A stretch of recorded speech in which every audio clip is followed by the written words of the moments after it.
السلام عليكم ورحمة الله وبركاته. قال الله تبارك وتعالى في كلام المجيد والقرآن الحميد أعوذ بالله من الشيطان الرجيم بسم الله الرحمن الرحيم إن الله وملائكته يصلون على النبي يا أيها الذين آمنوا صلوا عليه وسلموا تسليما. Alhamdulillah, we had the gap of month of Ramadan, and before Ramadan we had skipped our continuation of the ayah. We went to the explanation for the month of Ramadan. So inshallah now today we are going to concentrate on ayah number 83 to 92. أعوذ بالله من الشيطان الرجيم بسم الله الرحمن الرحيم وإذ أخذنا ميثاق بني إسرائيل لا تعبدون إلا الله وبالوالدين إحسانا وذي القربى واليتامى والمساكين وقولوا للناس حسنا وأقيموا الصلاة وآتوا الزكاة ثم توليتم إلا قليلا منكم وأنتم معرضون وإذا أخذنا ميثاقكم لا تسفكون دماءكم ولا تخرجون أنفسكم من دياركم ثم أقررتم وأنتم تشهدون ثم أنتم هؤلاء تقتلون أنفسكم وتخرجون فريقا منكم من ديارهم تظاهرون عليهم بالإثم والعدوان وإن يأتوكم أسارى تفادوهم وهو محرم عليكم إخراجهم أفتؤمنون ببعض الكتاب وتكفرون ببعض فما جزاء من يفعل ذلك منكم إلا خزي في الحياة الدنيا ويوم القيامة يردون إلى أشد العذاب وما الله بغافل عما تعملون أولئك الذين اشتروا الحياة الدنيا بالآخرة فلا يخفف عنهم العذاب ولا هم ينصرون ولقد آتينا موسى الكتاب وقفينا من بعده بالرسل وآتينا عيسى ابن مريم البينات وأيدناه بروح القدس أفكلما جاءكم رسول بما لا تحوى أنفسكم استكبرتم ففريقا كذبتم وفريقا تقتلون وقالوا قلوبنا غلف بل لعنهم الله بكفرهم فقليلا ما يؤمنون ولما جاءهم كتاب من عند الله مصدق لما معهم وكانوا من قبل يستفتحون على الذين كفروا فلما جاءهم ما عرفوا كفروا به فلعنة الله على الكافرين بئس ما اشتروا به أنفسهم أن يكفروا بما أنزل الله بغيا أن ينزل الله من فضله على من يشاء من عباده فباءوا بغضب على غضب وللكافرين عذاب مهين وإذا قيل لهم آمنوا بما أنزل الله قالوا نؤمن بما أنزل علينا ويكفرون بما وراءه وهو الحق مصدقا لما معهم قل فلم تقتلون أنبياء الله من قبل إن كنتم مؤمنين ولقد جاءكم موسى بالبينات ثم اتخذتم العجل من بعده وأنتم ظالمون. Inshallah we'll come to the explanation of the ayah. First of all, I want to mention that Allah subhanahu wa ta'ala is telling all about in Surah Al-Baqarah, Bani Israel. Now, we know, is Bani Israel listening today? Are they reading this book where Allah is addressing to them?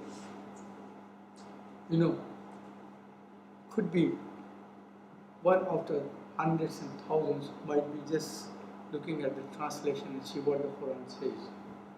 But why Allah subhanahu wa ta'ala is explained to them at that time and left it till the last day of this world. This is to address us.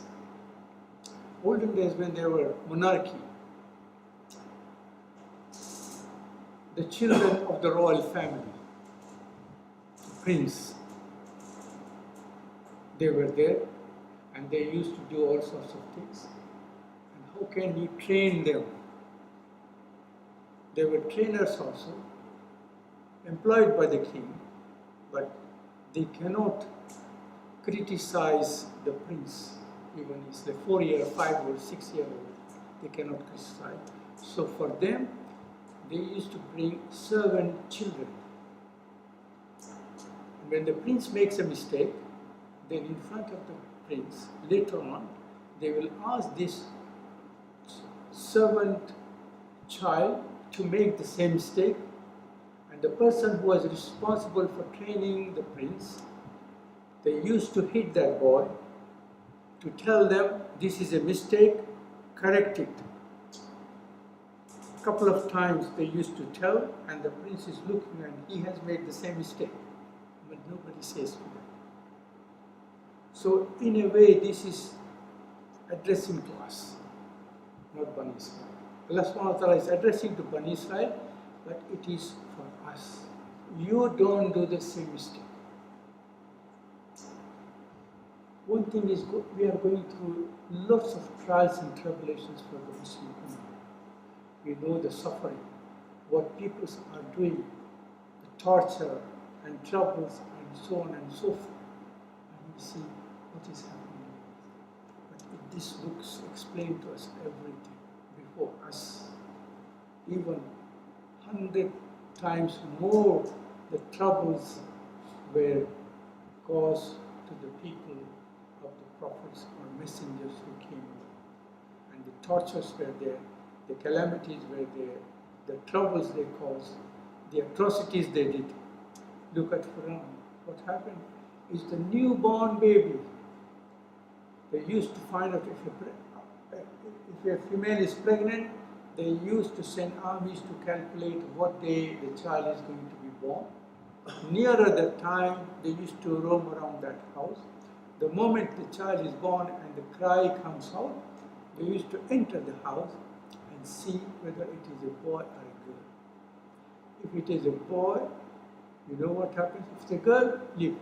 If it is a boy, the moment the boy is born, in front of the father and the mother and the children around and the family around, the soldier used to pull the newborn baby with the head, and in front of everybody cut the head and throw them. These calamities were done to Bani Israel, to Musa alayhi salam. Not only this, but if you look at all the prophets, they all went through lots and lots of troubles, calamities. But it was for a short while, and Allah subhanahu wa ta'ala punished. So whatever is happening now, we feel that what is happening. But soon, this is a very short world. We think we are going to live forever and ever. People who are arrogant in power and what they are doing to people who are weak and causing atrocities, they are not going to last long. Soon this world is going to finish. Why the day of judgment is going to be, how long is it? In 2 places Al-Quran Al-Karim explains. How many years? 100,000 years. And in one place, 50,000 years. Why such a long place? Not our days and not our years. The day of judgment is going to be shown to the whole world from Adam a.s. to the the last person. What these people did. Like we are seeing a film going on. Everything in details, what even we don't know now. Everything in details.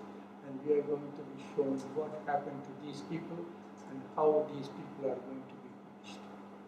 So now our hearts are not satisfied with what is happening with these people who are causing atrocities. But on that day, our heart will be satisfied when we see the punishment given to these people.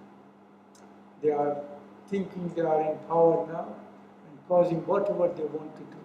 But this life is very short. This is going to come to an end. And everlasting life is there. And everlasting, there is not going to be any end for that. And we are going to continue through the translation and a bit of tafsir and explanation.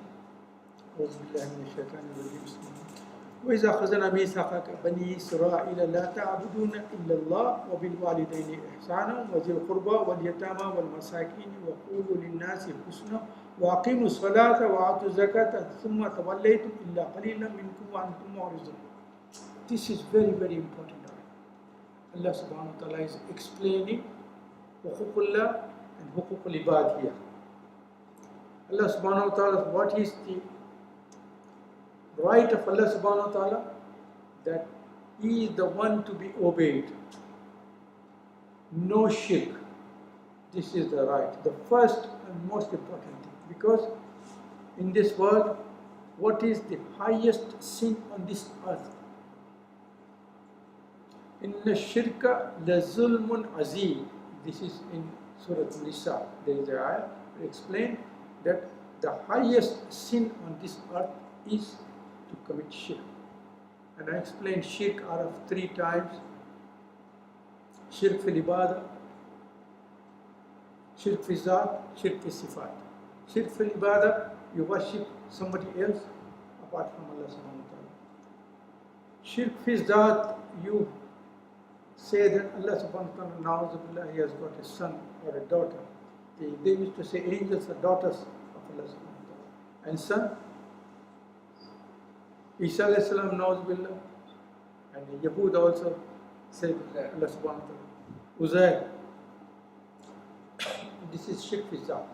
Shirk fi sifat is about the qualities of Allah subhanahu wa ta'ala. Allah subhanahu wa ta'ala is Rahim and Kareem and Razzaq. All the sifat of Allah subhanahu wa ta'ala is there. But these sifat is also on human beings also. Somebody might be kind. You can obtain the knowledge and you can become alim, alam.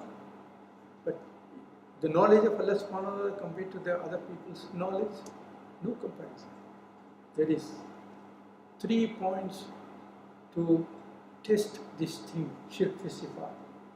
One is the sifat has a beginning and an end for the creation.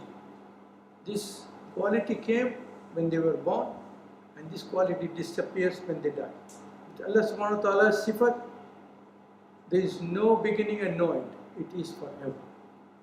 Second thing to know is this sifat is of its own or delegated. The sifat of the human beings is delegated by Allah subhanahu wa ta'ala, given by Allah subhanahu wa ta'ala. And Allah subhanahu wa ta'ala's sifat is of His own, not given. The sifat of human beings is limited. Limited. Certain times they will have this quality and certain times they won't have this quality. Allah subhanahu wa ta'ala's sifat is all the time. It's unlimited. Not limited at any time or place or factors. So this is all the time, remember. You cannot compare the sifat of Allah subhanahu wa ta'ala with any other human being. It is completely different. So first, most important thing is not to commit shirk. This first ayah it says that Allah subhanahu wa ta'ala says that we had a covenant with Bani Israel and they accepted and they said we will accept and follow. And this was the trust and covenant with Bani Israel. The first thing was La ta'budu illallah, not to worship anybody except Allah. This is huququllah. Then comes huquq al-ibad. And who is top on the huquq al-ibad? The parents. وَبِالْوَالِدَيْنِ إِحْسَانًا. I'm just going to ask you to turn to page 453.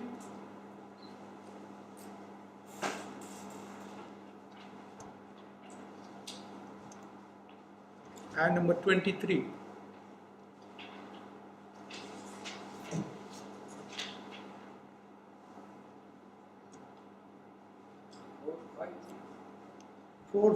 Page number 453.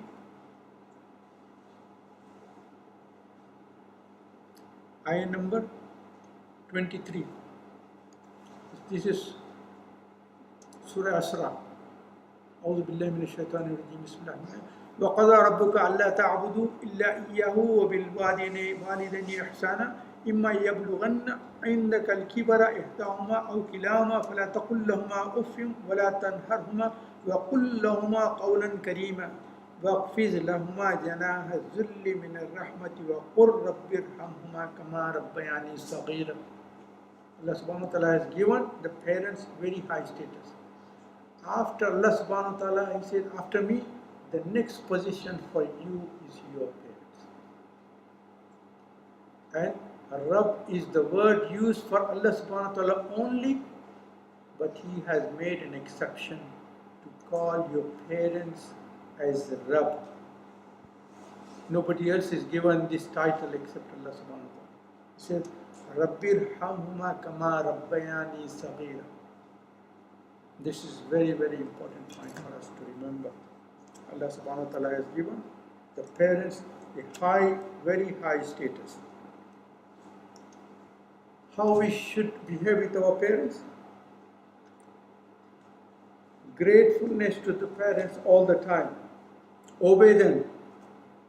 Do not upset them. Respect them.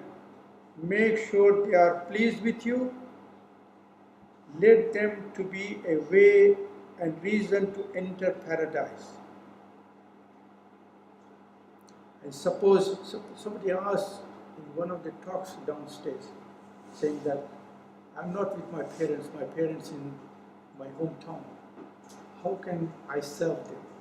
And in Tafsir ibn Kathir, I got these answers from there. If you're not with your parents, if they are away, how can you be grateful and serve them? First of all, keep in contact with them. Talk to them nicely. Ask them if they have any problem to solve.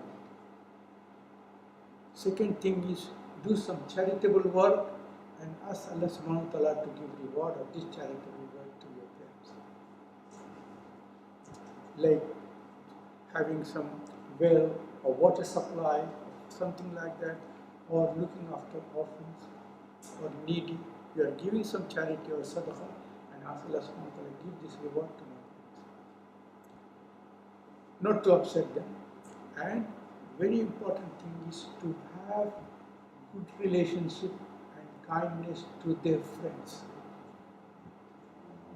In a way, if you are nice to their friends in turn are going to tell about you that your son or daughter has been so nice to you.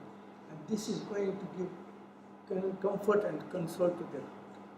This is, as I said in Ibn Kathir, I was going through, and one person came to Rasul Sallallahu Alaihi Wasallam and asked, my parents have passed away. How can I be kind to them? I cannot serve them. From there, I took all these points. Rasul said that, first of all, when the parents buy, do the salatul janazah of your parents. If they have any loans, pay those loans too. Yeah. And ask Allah subhanahu wa ta'ala for forgiveness. And then be kind to their friends. If you make their friends happy, it will give happiness to your parents also. So these are the points I wanted to. Once the question was asked, I wanted to give the answer, but I don't want to interfere with somebody else is doing the lecture, and if that person doesn't reply, I cannot stand and say, well, This is the answer I collected from Ibn Kasir. Anyway. That person answer. Anyhow, you can follow these. You are not with your parents, but doing this, you are serving them. And as far as even if you were with them, you may not do these things. Now you are away. You have more reason to consider and look after them. So this is the hukukul ibad. The top one is them. Then comes wabil walidain. First thing, wazil qurba. Then comes your relations. The relations are close relations first, and then distant relation next. You have to be kind to them, look after them, ask them if they have any problems, try and solve them. You know, if you are distributing zakah, the first person who is entitled is your close relation who is in need of money. If you are giving to charitable organization, stop that. First look after your family, close people. And then only once you fulfill their doubts and problems and loans, financial help, then you can look for other areas. Next comes Waliyatama, the orphans. After orphans' position is also very important. Help them, because in one of the hadiths Rasulullah said that who is looking after an orphan, cares for them, helps them, feed them, shelter them, support them, and look after them till they reach the age of puberty, or if they are able to look after themselves. And that person and I will be in paradise like this. And he pointed the two fingers next to each other. The person who look after the orphans. After the yatama comes the masakin, the poor people. The poor people are of two types. One who is poor and asking, a beggar. And the second one is a poor person who is not going to ask for help. For them you have to search and look for yourself who is in need, and that person is more in need than the one who is asking for help. And the next thing is وَقُولُ لِلنَّاسِ husna. Talk to people nicely. That is called communication. And what you are going to do in communication, speak the truth. Avoid lies.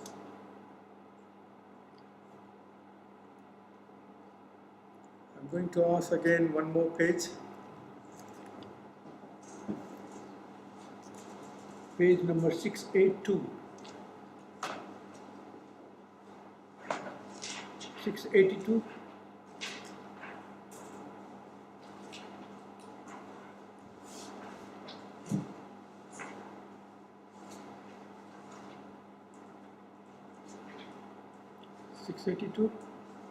Okay, ayah number is 70. أعوذ بالله من الشيطان الرجيم بسم الله الرحمن الرحيم يا أيها الذين آمنوا اتقوا الله وقولوا قولا سديدا يصلح لكم أعمالكم ويغفر لكم ذنوبكم ومن يطع الله ورسوله فقد فاز فوزا عظيما.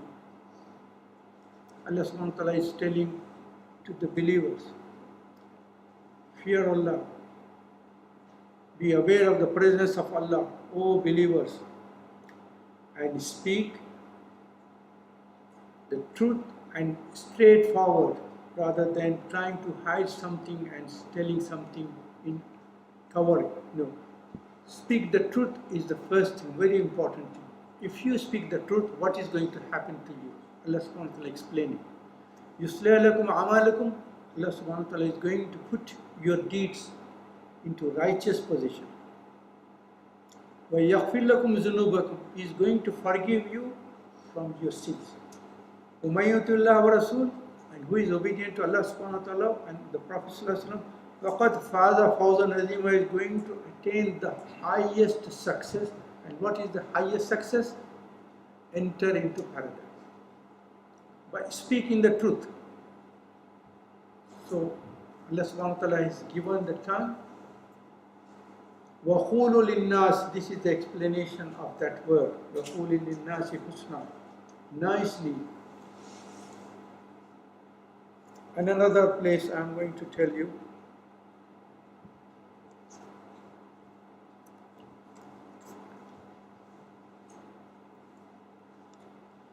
Page 100.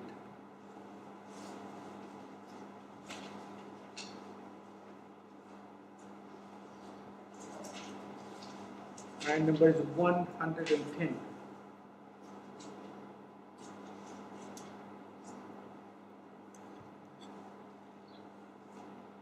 Okay. Page 100 and number 110. أعوذ بالله من الشيطان. كنتم خير أمة أخرجت للناس تأمرون بالمعروف وتنهون عن المنكر وتؤمنون بالله ولو آمن أهل الكتاب لكان خيرا لهم. The first part only I am going to say. Allah subhanahu wa ta'ala is telling us, you are the best people, best ummah. Taken from the mankind. For the mankind, you are the best. Why? Three things. Ta'muruna bil ma'ruf. You tell them to enjoy the truth and justice. وَتَنْهَوْنَ عَنِ الْمُنْكَرِ, and forbidding evil. وَتُؤْمِنُونَ بِاللَّهِ. You have belief in Allah subhanahu wa ta'ala, you have got the iman, and then you do two more things. Tell people to do righteous deed and stop them from doing sinful activity. So you have to use your tongue. This comes under وَقُولُوا لِلنَّاسِ حُسْنًا, speaking the truth and telling people what to do and what not to do, refrain from them. And Allah subhanahu wa ta'ala is also asking to have kindness in his speech. And Rasulullah said that there is a piece of flesh in your body. If that strikes, the hurt is more painful than if you strike that with an iron rod. And that flesh is your tongue. Because in anger, or if you are disagreeing, or for any problems, in revenge, you might speak and use your tongue to hurt somebody. And that is more hurtful than if you hit with an iron rod. Even after that, if you ask for forgiveness, it is as if you have made a hole in the wall and try to repair it afterwards. It doesn't matter how much you repair it, but the place of the hole you made will be still be seen, or people can observe that. That person might have forgiven you with the heart, but from time to time, whenever he sees, he will recognize or remember what you told that person. So be very, very careful with your tongue. Abu Bakr Siddiq used to sometimes hold his tongue and be tearful. People asked why. He said, I heard Rasulullah that this is the thing which is going to take lots of people to the hellfire. So be careful about the tongue. So we come to وَقُولُوا لِلنَّاسِ حُسْنًا. Then comes what? Can you imagine the position of the salah, which is most important thing in our life, comes now, after shirk, after your position of your parents, after helping your relations and orphans and poor peoples, after speaking the truth, and then comes the salah. When Rasulullah said, send Muaz ibn Jabal to Yemen as a governor, he said, oh Muaz, first thing to tell them is to accept Allah subhanahu wa ta'ala, to have iman. Don't say anything. No salah, no zakat, no hajj, nothing. First, tell them to accept Allah subhanahu wa ta'ala. After some time, when they have accepted, and then you make sure that they have become Muslim, then tell them about salah. What is salah? So if you are asking somebody to enter the Islam, don't frighten them. Oh, once you come, you have to do this and this and this and this. No. First, just accept Allah. That's it. You don't have to worry about anything. When that person has become a It is Salah which is very important. Because on the day of judgment, the first question to be asked is going to be about Salah. There is the share in Farsi. रोज़ महशर के व्यास पर अव्वली पुरसिश नमाज भी. The day of judgment is very, very hard, and that day the first question is going to be asked is about Salah. This is very, very important for us to remember. Can I ask you to look for another page?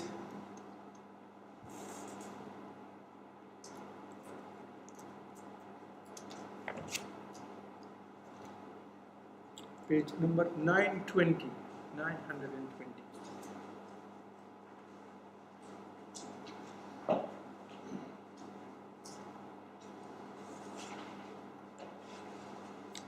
And number 40.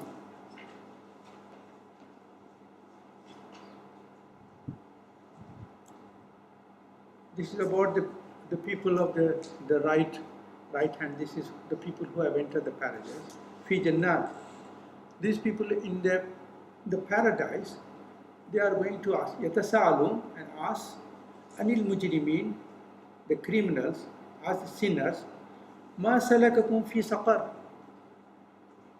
What caused you to enter this hellfire? Qalu, they are going to tell, Lam naku minal muslimin, we were not amongst the people who used to perform the salah. Walam naku nut'imul miskin, and we were not used to feed the poor people. So why they enter the hellfire? Only two reasons is mentioned here in this ayah. Not performing the salah and not feeding the poor. And for the tongue, I'll just tell you one more page. And this is 956.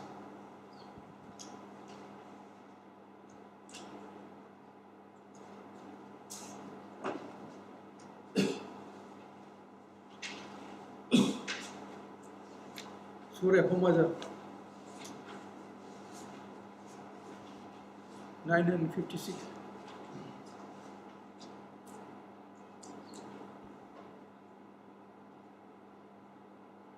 Wailul likulli humazatil lumazah. That's the only ayah number 1 of Surah Humazah.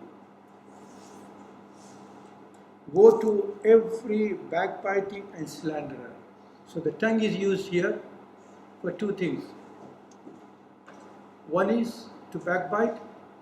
The second thing is slander, means you are insulting the person who is in front.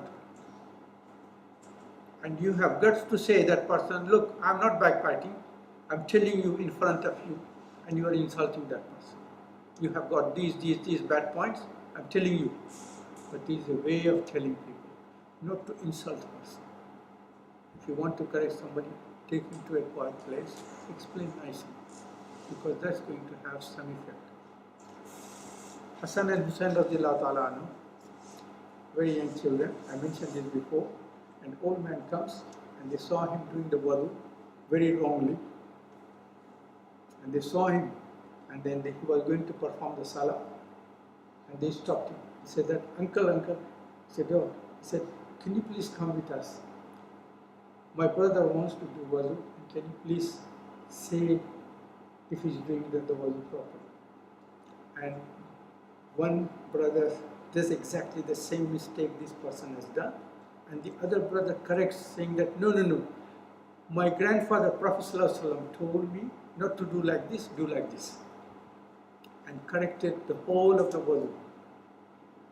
And then stood up, and that person was seen and came near and hugged both of them, telling that, oh my children, what a nice way to explain to me what mistakes I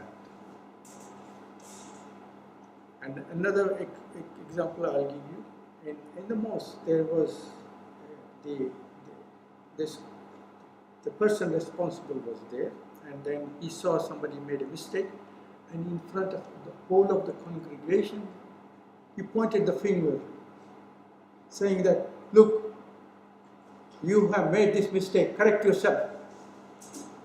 Okay, he went quiet. automatically when all the congregation was going, he came to this person, and this person thinking now he's going to tell me off for what I have done.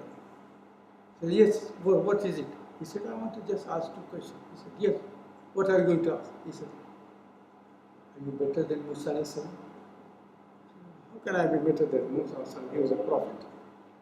Am I worse than Pharaoh? He said, no, you can't be worse than Pharaoh because Pharaoh is the one who said, Ana rabbukum al-ala. He said, if you look at the Qur'an Kareem, Allah subhanahu wa ta'ala is telling Musa alayhi salam, go to Pharaoh and speak to him kindly, in a nice way. Could be he might accept what you are telling. So for Musa alayhi salam, Allah subhanahu wa ta'ala is telling to go, when he goes to Pharaoh, talk to him nicely and in a nice way. So to use the tongue, you have to be very, very careful. Then after the salah comes the zakah. And as far as the salah is concerned, Allah subhanahu wa ta'ala is not saying that perform the salah. No. Aqimus salah. Establish the prayers. What is established means of prayer? Perform the prayer properly, using all the points how to perform the prayer. Okay? And perform in congregation. Most important is to come to the mosque to perform. Suppose, if you cannot come, then try and make sure that you perform in company, not alone. If you are in the house, at least have your wife and children with you. You become the imam and perform. At least you will get the reward of performing as a jamaat. Reward is there. The second thing is you are training your family to perform the salah, and after you, your children will have this habit that, oh, my father used to do the salah, even if he was in the house, he used to do it. So when they are married, they will ask when they are in the house and perform. I'm just talking about Fajr Salahs. Suppose if you can't come to the mosque, perform the Fajr Salah, wake your wife, wake your children, let them do the wudu, join and perform the Salah in the Jummah. And the best person is the one who, the wife is sleeping, not waking up, put water on her face to wake her up. This is given in lots of books I have read, that put the water, wake her, because this water is going to save us from the hellfire. The water takes away the fire. No, just the drops. First of all, to say nicely, not say nicely, but have a habit of performing the salah. This is such a blessing if the husband and wife and the children perform the salah. If they cannot go to the mosque, please have a jamaat in the house. And then comes the zakah. Zakah is something which we limit it just to the 2.5%. No, zakah means is giving. The compulsory zakah is definitely, but don't limit your money only for zakah, only 2.5%. That is a must to be given, but apart from that, make sure that you are in a habit of giving sadaqah, charity, helping people, giving loan. Make sure if somebody is in need, give them loan. If they are asking for loan, don't keep the money in the bank. Give it to them. Because you are going to earn more rewards by giving loan by what you are giving by charity. Because charity you are giving, thinking that this might go to this person and this person and this person. But giving loan is the person who is definitely in need. And if you help that person, that reward is more than charity. The second thing is, as long as that person has the loan not paid, you are getting the rewards continuously. I have seen one person, the person who has taken the loan came to return it, and he was tearful. He said, today the virtues I was getting from this money is going to stop because I am receiving the money back.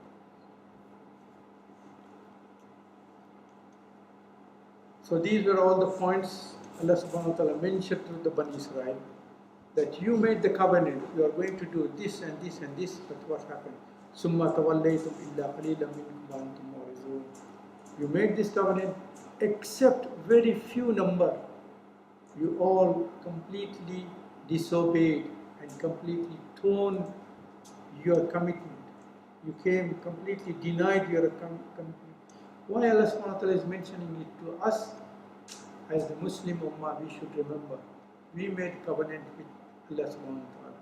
When we became the Ummah of Rasul sallallahu alaihi wasallam, we follow the same thing which people use when they accepted Islam. Rasul sallallahu alaihi wasallam used to have a bag. Then you are not going to do this and this and this and this. Alhamdulillah, we are born. If we accept Islam as non-Muslim, then we have to make this covenant that we are going to do this and this and this and this. So we are born as Muslim. So remember what Rasul sallallahu alaihi wasallam told the people who accepted Islam, because we are their followers. So we are following the commitment and the covenant they made with Rasul sallallahu alaihi wasallam. We have to follow that covenant. So Allah subhanahu wa ta'ala is mentioning to Bani Israel, but is actually we are the one who are addressed. وَإِذَا أَخَذْنَا مِيثَاقَكُمْ لَا تَسْفِكُونَ دِمَاءَكُمْ وَلَا تُخْرِجُونَ أَنفُسَكُمْ مِنْ دِيَارِكُمْ ثُمَّ أَخْرَجْتُمْ وَأَنْتُمْ تَشْهَدُونَ. For this you have to go into the books of Tafsir. This is when Bani Israel moved to Medina. There were two tribes in Medina, Awas and Khazraj. But these tribes were very powerful, but they had animosity between them. From time to time they used to quarrel and fight each other. And when Bani Israel moved to Medina, there were mainly three tribes: Banu Nazir, Banu Qurayza, Banu Qaynuqa. Banu Qaynuqa was a very small tribe, and they were actually dealing with gold, silver, and only in trading. They were not involved in being part of the people of Medina. Their part is only for trading gold and silver and so on. So main parties were Banu Qurayza and Banu Nazir. And Banu Nazir joined one tribe, Awas, and Banu Qurayza joined the other tribe, Khazraj. But once you join the tribe, if this tribe had a fight, then you used to fight with them, with your own people. Banu Nazir was fighting with Banu Qurayza and killing them. They were both Bani Israel, but because they formed a group, an alliance with this group, if this group is fighting with that group, Banu Qurayza is joined to join Awas, and Banu Qurayza joined to join Khazraj. When they are both fighting, these are also fighting, and in this fight they are killing each other. So Allah subhanahu wa ta'ala is mentioning, why are you killing? Just being part of this tribe and this and so. And when they used to have problems, they used to make these people from one tribe to leave the houses, empty the houses, and they used to occupy their houses. But when the fight goes on, and when the time of qasas comes, when forgiveness comes, then you used to take money and forgive them. In the beginning, you should not have asked them to leave the house. But once they have left, and after all these battles are cleared, then when they come back, then you used to take the money and put them back. So Allah subhanahu wa ta'ala is mentioning this ayah. With this background, we will understand it just better. وَإِذَا أَخَذْنَا مِيثَاقَكُمْ لَا تَسْفِكُونَ دِمَاءَكُمْ وَلَا تُخْرِجُونَ أَنفُسَكُمْ مِنْ دِيَارِكُمْ ثُمَّ أَخْرَجْتُمْ وَأَنْتُمْ تَشْهَدُونَ. Allah subhanahu wa ta'ala told them that you made a covenant that you are not going to kill each other and cause bloodshed, and you will not take them out from the houses they live, they are ratified. And you witness all this. What happened? ثُمَّ أَنْتُمْ هَؤُلَاءِ تَقْتُلُونَ أَنفُسَكُمْ وَتُخْرِجُونَ فَرِيقٌ مِنْكُمْ مِنْ دِيَارِكُمْ. To this you consented and yourself bore witness, yet it is you who are killing one another and driving a number of them out of their homes and helping each other against them with sin and aggression. And if they come to you as captives, you ransom them, though their expulsion was itself unlawful for you. ثم أنتم هؤلاء تقتلون أنفسكم وتخرجون فريقا منكم من دياركم تظاهرون عليهم بالإثم والعدوان وَإِنْ يَأْتُكُمْ أُسْوَارَى تُفَادُوهُمْ وَهُوَ مُحَرَّمٌ عَلَيْكُمْ إِخْرَاجُهُم فَتُؤْمِنُونَ بِبَعْضِ الْكِتَابِ وَتَكْفُرُونَ بِبَعْضٍ. This is another thing. And now what you do is, you accept something from the Torah and you reject something from it. This is what happens to us also. When the orders are to do something which is easy for us to do it. When the difficult orders come, then you say, well, I can't do it at the moment, and I might do it later, and so and so. This is what the Bani Israel should do. They accept some and they reject some other. Well, what happens with when Rasulullah told them that revelation is coming, they said, which angel is bringing this revelation? He said, Jibreel. Said, oh, they said, no. If Jibreel is bringing, we don't want to accept it. Because he used to bring the same thing in Torah for Musa alayhi salam, all very, very difficult orders for us to follow. So we don't want to accept anything brought by Jibreel. If another angel brings, we will not accept. So this is what their standards are, to accept something which is beneficial to them, reject something which is hard for them to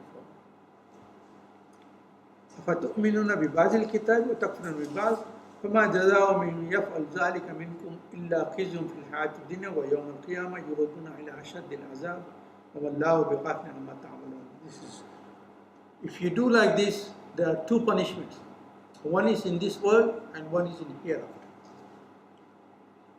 خزي في الحياة الدنيا, disgrace in this world of what you have done, and then what Allah subhanahu wa ta'ala is going to cause severe punishment on the day of judgment.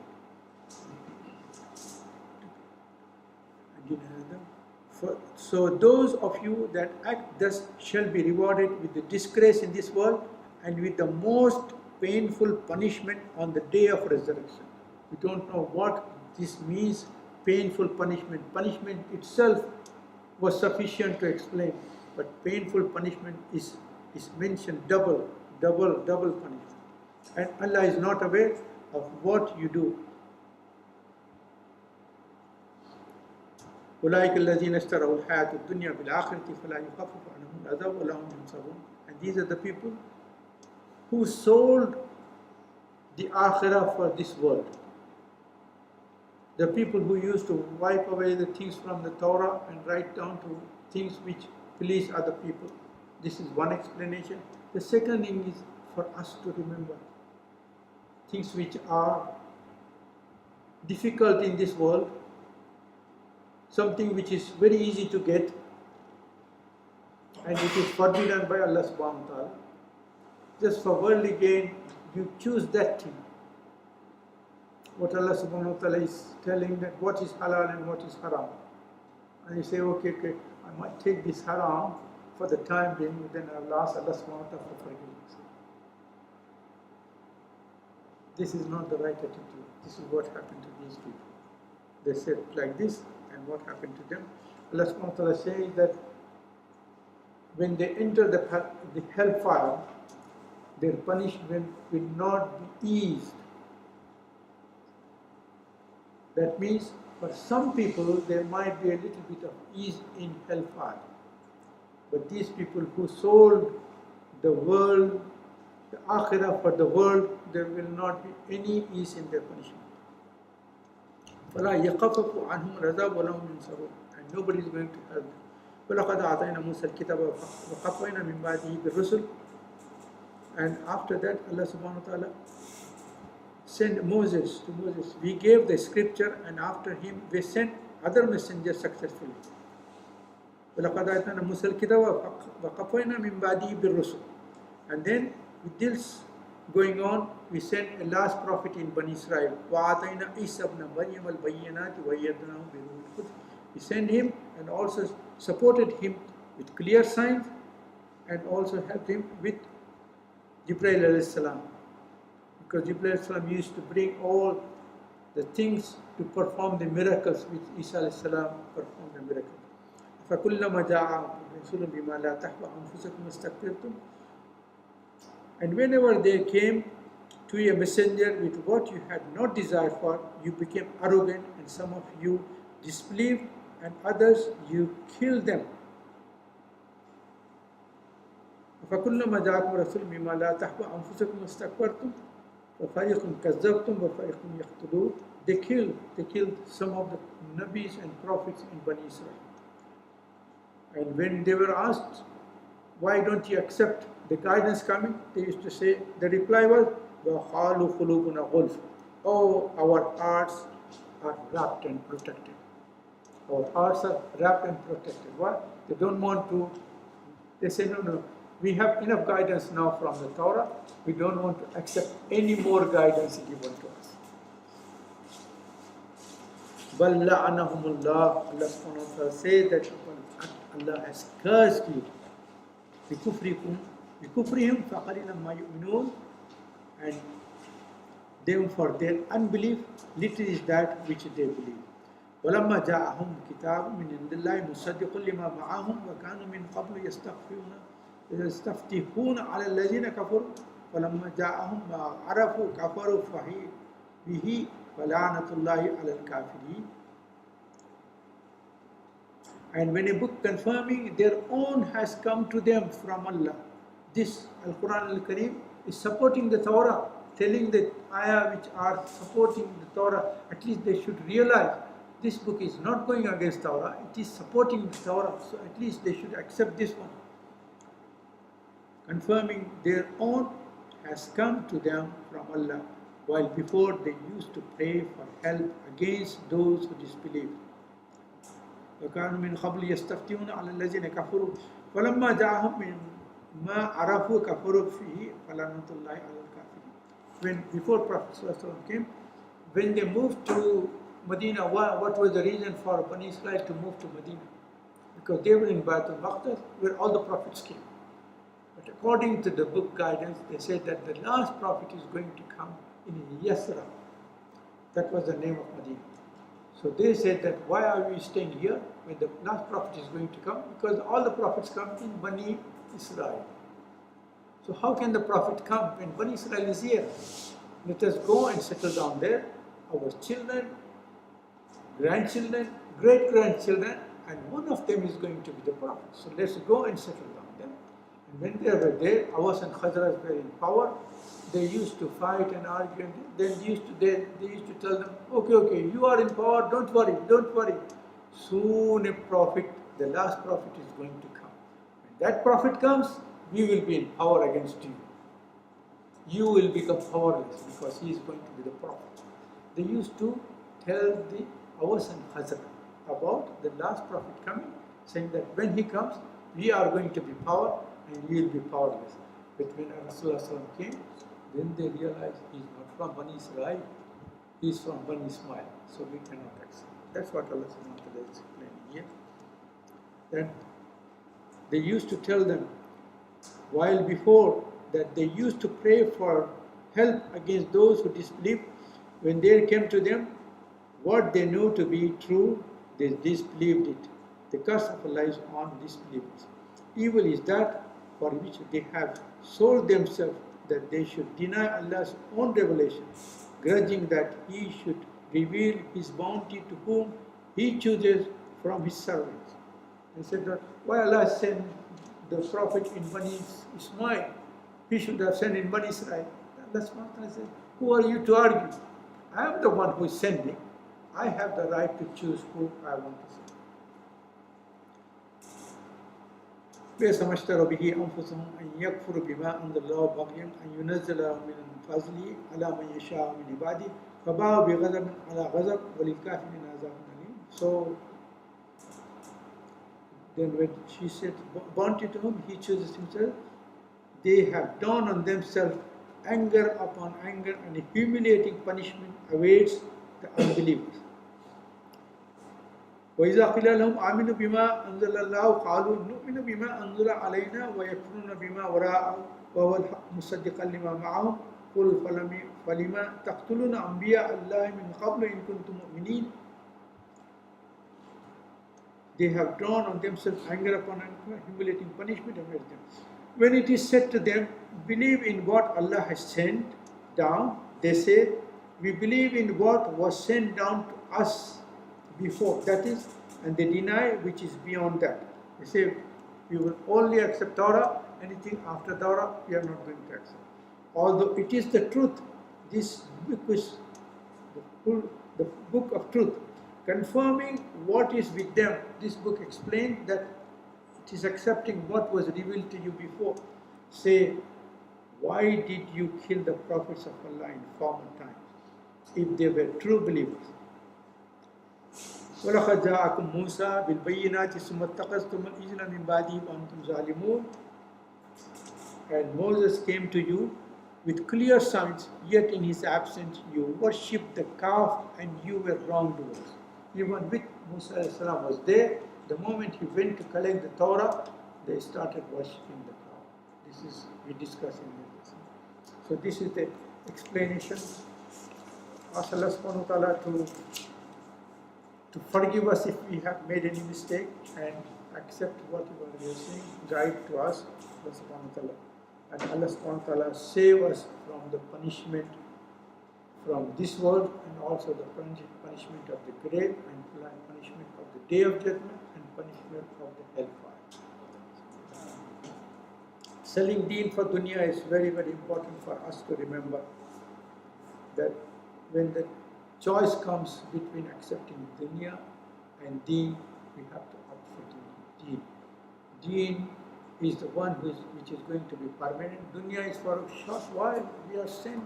How many years we are going to live? We see every day people die. We perform Salat al-Janazah. And we never think that, are we going to be the same in position? Are we going to die? We think, no, we have come to live. The other people have come to die. We are not going to die. This is all in our hearts and in our beliefs. If we have the belief that we are going to die, we are going to leave this world, then we will try and choose the hereafter, because this world is not forever. Performing the sin thing, the person told me, you commit adultery, you commit sin, commit disobedience to Allah subhanahu wa ta'ala, that time is going to pass very quickly. It's not going to be forever. But the sin you have committed is going to be there forever. The pleasure is only for a very short time. But the sin is not going to disappear. This is going to be there. And doing good deeds, going through trials and tribulations, that's going to be for a short while. But the virtues are going to be there forever. Subhanakallah wa bihamdika nashhadu an la ilaha illa anta astaghfiruka wa atubu ilayk. It doesn't matter if you know, one of the scholars in the olden days, he was the Imam of Jami Masjid Delhi. And he used to give tafsir of Al-Quran al-Karim. And lots of people used to come from far away from villages to go and listen to his tafsir. He gave the tafsir for all the people who were present, and they went away. While he was coming down from the steps, a man came running. He said, I am coming from very far village. Is the tafsir finished? He said, no, come along. He came and sat down and explained the whole tafsir he did for the congregation to this man. And he said, where are the other people? He said, no, they came early and they went on. He said, oh, why did you do? He said, that time the tafsir I did to please Allah subhanahu wa ta'ala. Next time I'm doing is again to please Allah subhanahu wa ta'ala. I'm not doing tafsir because lots of people are there and they will think I have got very big knowledge and I'm a knowledgeable person. No, it was just to please Allah subhanahu wa ta'ala at that time and also to please Allah subhanahu wa ta'ala this time. So, there is